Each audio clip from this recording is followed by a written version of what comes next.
సామాన్యులు కొనలేరు బంగారాన్ని. అవును. కానీ బంగారానికి ఉన్నటువంటి విలువ అటువంటిది.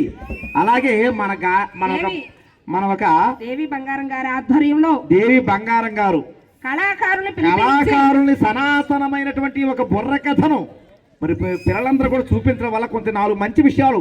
ఎందుకంటే మనం ఎప్పుడు కూడా వారికంటే మేము ఎక్కువేం చెప్పలేము. కానీ ఏంటంటే అటువంటి వారి దగ్గర నేర్చుకున్న మొక్కలే మీకు గుర్తు చేస్తున్నాం.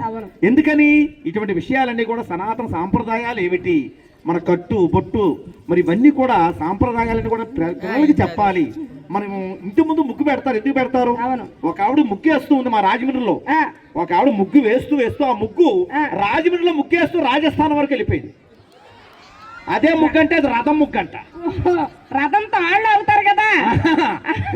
అదేదో మరి ఏంటి రాజస్థాన్ వరకు వెళ్ళిపోయింది అనుకుంటే అది రథం ముగ్గు, అది ముగ్గు ఆ తాడేసుకుంటూ వెళ్ళిపోయింది. అవునవును. ఎందుకంటే అమ్మా అట్లాగే సంక్రాంతి పండుగలో కొన్ని సాంప్రదాయాలు ఉంటాయి. అయ్యో ఉండవేంటి? మన గ్రామానికి తెల్లవారు